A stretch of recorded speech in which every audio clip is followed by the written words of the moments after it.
তামিম ইকবালের Fortune Barishal BPL এর মঞ্চে যা আগে কখনোই হয়নি, সেটা এবার করে দেখানোর সুযোগ রয়েছে তামিমের দলের সামনে। একটা মাত্র জয় বরিশালকে নিয়ে যাবে সাফল্যের একেবারে শীর্ষে।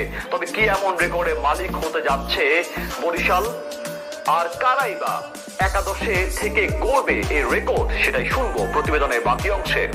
রেকর্ডের পাতায় নাম উঠতে যাচ্ছে বিপিএল এর বর্তমান চ্যাম্পিয়ন ফরচুন বরিশালের। প্রথম 5 ম্যাচে 2 পরাজয় সত্ত্বেও পরের 6 ম্যাচে টানা জয়ের রেকর্ডের দৌড় গড়ায় তামিম ইকবালের দল। শেষ ম্যাচে চিটাগং কিংসকে হারাতে পারলেই হবে বিপিএল এর রেকর্ড, যে রেকর্ডের ধারে কাছে অনেকে পৌঁছতে পারলেও ভাঙতে পারেনি কেউই। এবারে আসলে এখনো পর্যন্ত 9 ম্যাচ জেতা ফরচুন বরিশালের মোট পয়েন্ট 18।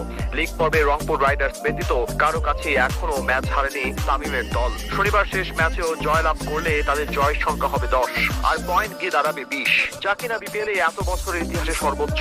এর আগে কেউ লিগ পর্বে 10 ম্যাচ জেতার গৌরব অর্জন করতে পারেনি। গত বছর 9 ম্যাচ জিতে টেবিল টপার ছিল রংপুর রাইডার্স, তাদের ঝুড়িতেও ছিল 18 পয়েন্ট।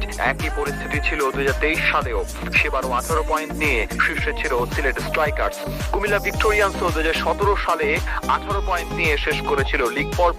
তবে এবার সেই রেকর্ডের সুযোগ রয়েছে ফরচুন বরিশালের কাছে। শেষ ম্যাচ জিতলেই প্রথম দল হিসেবে বিপিএল এ 20 পয়েন্ট জুটবে বরিশালের ভাগ্যে। ছন্দে থাকা তামিম ইকবাল গত ম্যাচ